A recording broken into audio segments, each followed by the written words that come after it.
Hi everyone, I'm Leandra from PaperArtsy, and today I'm talking to you about the Leandra bead.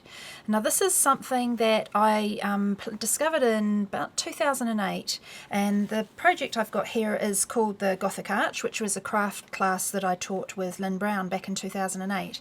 And the thing that we had dangling from the bottom of this whole frame was the Leandra bead, and I've never done a video to show how the Leandra bead is made. There's lots of variations on it, and there's quite a bit of information online if you Google it, because it became quite a cool thing to do, but I thought, well, I'll just give you sort of the rundown on how I make it and the variations really.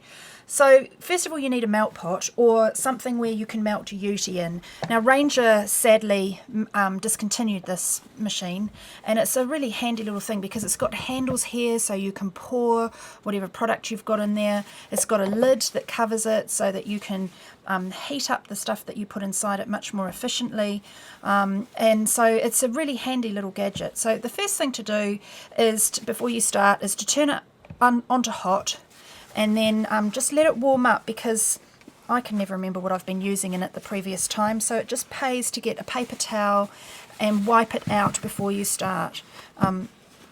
I always use either wax or ultra thick embossing enamel, which is called Ute, in my melt pot, and I've never bothered with the project pan. I always just use the same product and switch, just tip it out, store it and remelt it later on, or let it set up in there and then take it out. So I've never bothered with the insert that comes with this. You might still be able to find these on eBay, or I don't know, there might be some retailers out there that still have a stash of them, but if not, there are people who use little tins on their oven hobs, or you know, whatever you've got really, to be able to melt Ute in. Obviously if it's a non-stick interior, then that really helps. So Ranger sell ultra thick embossing enamel. Many other companies also sell the same thing. So this is an embossing powder, but it's more like a sugar consistency, so it's thicker than normal embossing powder. Normal embossing powder is like caster sugar, and an ultra thick embossing enamel is like proper sugar crystals. And you can see that because I've heated it up, it's starting to melt straight away. Now one of the other things, you need to put the lid on and just let that do its thing. It will take a few minutes, and then you can turn the temperature down if you wish. Now there's another product that also comes in to this, and it's called Flex. Now mine is just about empty, and Flex is a product that Ranger recommended you put into your Ute, and it just makes it much more flexible. And the flexibility of it, I don't know how it works, but it's like these little crystal granule things, and so it just means that you can, the product, the Ute, when it sets up, is less likely to be brittle. So particularly good if you're turning these things into something you might wear as a bracelet, or if they're going to dingle dangle and crash into each other, because they will crack. So try and put Flex in. You don't need as much as it says on the tin if you've still got any of this left, because they used to sell it in these massive jars, and it's a lot less than what was recommended. So I always just put a little bit in there, but you do need to wait till this is fully melted before you add it. And you can see that you can see how it's melting there now. It's fully translucent because I'm using the clear Ute. So I'll just be patient and leave that there to wait. And that is the last of my Flex. I don't have any more. So let's talk about the Leandra bead. Well, really it's just like a fondue thing. It's a dipping sort of strategy. And if I sort of show you these, I came up with lots of variations on it. Now these look quite golden, and the reason they do that is because the longer you leave the Ute in the pot, it does start to cook up and go a real amber colour. It tends to sort of scorch. It's a bit like sugar turns golden as you cook it for longer. So if you want it to be really clear and translucent, then you need to work with your Ute quickly once you've melted it. But as you build the layers, you can add other inclusions. So there might be small beads. On some of these I've got wire that I've wrapped around there. Sometimes I've used things like other embossing powders. There's even little tiny beads in there, seed beads. And some of these have got a blue core, so I would have used a different colour embossing enamel. So the embossing enamels come in all kinds of colours. There's metallics, there's bright colours, and so forth. That's a platinum, so you can't really see that. That one's a copper. So there's heaps of different colours. And the other thing you can do is you can also tint your clear embossing powder in your melt pot, but you do need to make sure that you use the right dye if you're going to tint it. So there's a product that Ranger made called To Die For, and these ones are great were designed to be used with Beauty because they are they're heat compatible. I have tried other re-inkers from regular inks in there, and sometimes when you add them, the pigment just burns and then you end up with this really odd burnt colour. So it is important that you do put a heat compatible dye in there, and it only takes a couple of drips. These are quite a thick ink, and you just put a couple of drops in there and then stir it through, and it will tint your ultra thick embossing enamel to the colour. And you can, of course, you can make bespoke, so if you mixed these two together you get a more turquoise colour. You can add yellow to the green and you'll get, you know, much more sort of olivey green. So it's a lot of fun if you want to do that kind of thing as well. But for today, I'm just going to work with the clear. So let's just have a little sneak. It's nearly there. See, it's still slowly melting away. And don't be tempted too much to stir it, because if you stir it, you can just get a whole lot of air bubbles in there, and that kind of can affect how translucent it looks, although the air bubbles do look quite cool. So up to you. Do you know what? I'm going to need more than that, because I really need to fill it up to the max. And actually one of these pots tends to take you right up to the maximum level on the melt pot. Okay, so how do we make the actual bead? Well, in effect, what you need is, first of all, head pins. So when you get jewellery making supplies, there are little pins that have got a little stubby thing on the end of it, like these have just got a little stubby thing, and sometimes they have a loop on the end of it. So these are the ones that have got just the flat little doofer at the end. And then to make it a bit bigger, to be able to catch the Beauty, you need to put something else on the end of the head pin. So I've done this all sorts of ways in the past. Sometimes I've used sequins, sometimes I've used another little bead that just happily sits on the end there, and sometimes I've gone to my stamping and used stamped bits. So let me show you how I do that, and this is quite easy. You'll all have scraps of paper and what have you around, and this is a nice way if you're using the translucent to create a tinted base. So you just get a little torn piece of paper. This is braided tissue paper, so it's not actual thick heavy paper, because I need to be able to roll it quite easily. Put a little dot of Studio gel medium on the end, or you could use any type of adhesive. You don't need a lot. And then just roll it around a toothpick. Oopsie, fiddly fiddly. I just roll it up and it will grab where you've got that tiny little bit of glue at the end. So you can make a few of those in advance if you want, but that's then easy. Needs to be able to slide off your toothpick. And so I've got a few of those pre-made there. And that's what's then going to get dipped into the melt pot. So it's another nice way to start, and a nice way to sort of introduce your stamping. Now the other thing you're going to need to hand is a little craft sheet. And all I do is I'm going to dip these guys and then sort of stand them up on here, and then I'll come back to them. But there's two methods, and I'm going to show you both. Now I've also got, before this, because this is still, yep, it's nearly there, so I'm still just waiting for that to melt. But I've also got some other little pots and bits of pieces here to show you. So I've got various embossing powders. So all of these are just really colours that I thought would be quite fun. This one's from Stuart Gill, and it's an alchemy embossing powder, so it's got a bit of sparkle, clear with a bit of sparkle. This is one of their silvers, which was always my favourite silver embossing powder. It's just really, really bright. This one's a Personal Impressions copper. And then these three are from a company in Australia I bought years ago. I don't even know if these products are still available. But they're embossing powder, and they're shot with Perfect Pearl type mica powders. So you kind of get that iridescent, when they melt you get that lovely iridescence. So that's going to look quite cool in a translucent layer. So I'm really looking forward to having a dip into those. And of course I also keep to hand mica powders. These ones from Crafty Notions, and you can see it's easier to see the colour when you look at the side of the jar, because you can kind of see how iridescent it is. So that's a lovely copper and a sort of a plummy colour. I've got a Ranger one here, which is berry twist, and also that's quite interference styly. And then I've not done it before, but I've also got some Treasure Gold here, and interested to see if we can get that to work as a layer as well.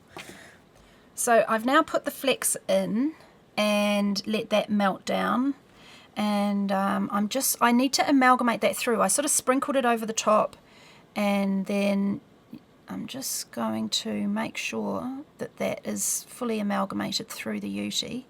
You can sort of see where it's resisting. The flex granules still haven't quite fully melted up, and I just do this quite gently because, like I said before, you might not want too many air bubbles in there. And the other thing is, you can already see that it's starting to sort of go a little bit more golden, and part of that is because the flex is that gold color as well, so that is part of it. But also it is that as soon as it melts, it starts to kind of cook. Sometimes you might want to do that if you want to get a really vintage effect, then deliberately let it cook for a long time and you'll get a rich amber tone. But I'm kind of going for the clear thing, and I'm using a spatula. Treat this like molten sugar. It is really hot. You don't want to stick your finger in it. You do have to be careful. Now the other thing that I've done here is I've also turned the melt pot down, and it is a little bit hit and miss, but the viscosity of the product obviously gets a bit thicker if the melt pot's lower. So it says that's the Uti setting right up to the top here, and I've just turned it down to 120. Okay, so the first step is the version on the toothpick, and I haven't done this, like I say, for about 8 years, so I'm going to be a bit rusty. But it is just dip it in and kind of let your little blobby bit drip down to the bottom of the toothpick. Put it on your craft sheet. I don't think I've done that one very well. Now, how did I get the guy off? There we go. I just want to let that stand. I'm going to try it again because I don't think I was particularly genius. So I'm kind of sitting that right at the end of the toothpick. Let me just try this again. So the purpose of this is A, to coat the paper, and B, to get a little globule on the bottom. And so I'm just sort of twisting it back and forth. This is going to work better, till I get that teardrop right at the bottom. And you kind of want it to set up a little bit, and then I can put that onto the craft sheet. There we go. Oh, look, that one's dry already. That's perfect. So when it's like that, okay, I can then get a head pin, and because you've got that Uti on the bottom there, you can shove the head pin through that Uti, and the head pin doesn't just fall all the way out, because obviously if I tried to put a head pin straight onto this piece of paper here, it's just going to fall right through the other side, and I can't do the fondue thing. So that's the whole purpose here of getting the head pin like that, is so that I can actually get something to grab onto on the bead. So now I can go back in for a second dip, and you'll be quite surprised how quickly this builds. And I do want to get my Uti now coming right up to the top here, so that it sort of gets down into the top of that piece of paper. And that's why you want to have your melt pot quite full, because then you can get a decent amount of Uti on there. Now this is where the technique comes in. Keep twisting. Just watch how gravity works on the Uti, and then just keep twisting your hand back and forth until you get that really nice teardrop shape. And each time you build up, it will go bigger and bigger, and they get big real quick, really quick. Don't muck around when you put it in your melt pot, because if you stick it in there for ages, it's just going to re-melt the first layer. I've got a little like candy floss string on that. Let's not worry about it. Okay, so you can see now that I've created this teardrop shape with the paper trapped inside, and so you can see the paper. Now you've got choices at this point. We could either wrap it with wire and add another layer, or we could dip it into an embossing powder or a mica powder and create a slightly more interesting layer that way. If you're going to go into the embossing powder, if you leave it too long, your Uti, it might not grab to the Uti, it might just fall off. So sometimes as soon as I feel that set up, I'll go straight into the embossing powder. But because this one's a sparkly one and it's got mica in it, it's kind of quite happy to grab onto it. And then let's just do a dip to encase that. Ready? And we go. Quick dip. And then just do the twisty thing, gravity, working, letting the blobby develop. And they're never going to be perfect. That one's kind of got a bit of a gap at the top here, but that's kind of the charm of them as well. They all look a bit different. And now, I don't know if you can pick it up, but there's sparkles inside there from the crystalline embossing powder. Okay, so let's put that one to the side. And let's just do another one with the sequin. So if you start with a sequin, it takes a little bit more to get going because you haven't got that big piece of paper, but you've already got your head pin on there, so you don't have to worry about creating a base like we did with this. You don't have to worry about creating a base. You've already got a sequin on there, so it sort of catches the Uti. So let's dip again. And it's amazing how fast they grow. If you just want delicate little things, if you want delicate little beads like this, then just stop right there. Okay, let's try this one into this. Now I don't know if this is going to work because it might be a bit chunky. So that's looks like a really thick embossing powder, like a Uti. So let's give it a little helping hand and zap it. I will just try and melt it. No, they're blasting off. Okay, this is a fail. This one's not working. Oh, hang on. Now we've got that sort of interference layer. It did just melt onto the first layer. Okay, let's try something else. We'll go into a finer embossing powder. So that one is the silver. Let's melt that on. Ooh, now you're talking. Okay, so that's the silver embossing powder on there. Now we can encase that, and from the top you can actually still see the pink sequin.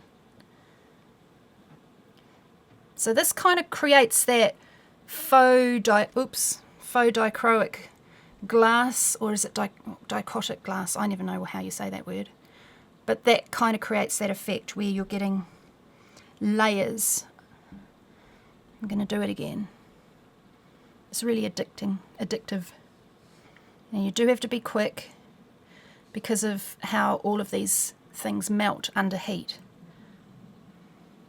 So if you look down, I don't know if the camera's going to let you see this, but if you look down the head pin, hang on a minute, it needs to stop doing its blobby thing, just needs to set up. Okay. If you can kind of see hints of pink from the sequin, and that just gives it another interesting aspect to it. So that's why I'm using the transparent. Let's try another one. Sometimes with these it's like you kind of just want to keep them simple. So this one is just a regular little bead on the bottom. So dip it, twist it.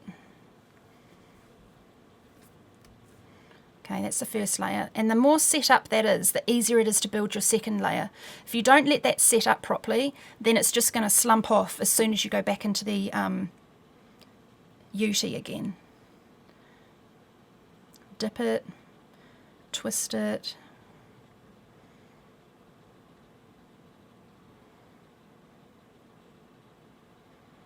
And I'll get one more layer on there, and then we'll try the wire.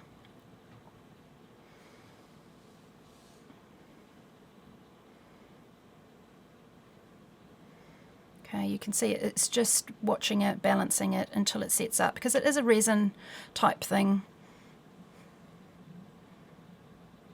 So it just needs to cool, and as it cools, it hardens. Okay. Yep, right, so wire. Now you can put all kinds of wire around it. You want to go for perhaps the most contrast, but also try and choose a really fine wire. This one's a really nice fine wire. Now it is a little bit fiddly. Start at the top and then just wrap it around and just sort of aim to perhaps go around the middle like that. And then if you come back up to the top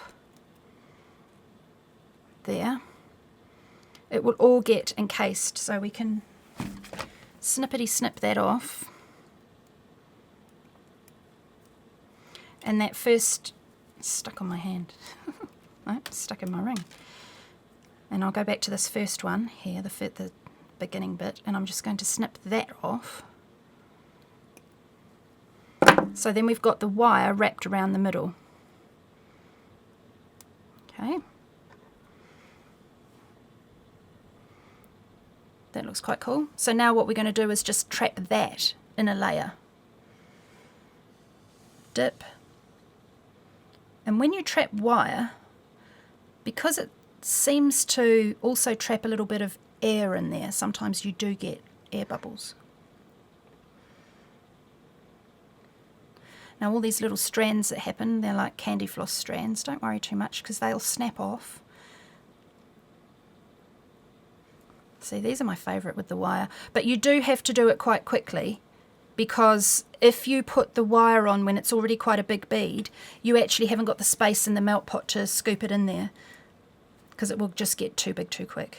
See how those snappity bits, they've just snapped off. Okay, so that is the most simplest way to do it. Now you can put another layer of your embossing powders on that and then trap again if it's not too big. So here we've got mica powder. So if you dip into mica powder, I just dip half because I quite like half of it not having, I just like, I don't know why I like to do half, but I do. Haven't thought about it too much. So again, go in, oops, I've got an out of control twisting action going on here. Hang on, quickly dip again. Here we go, that's better.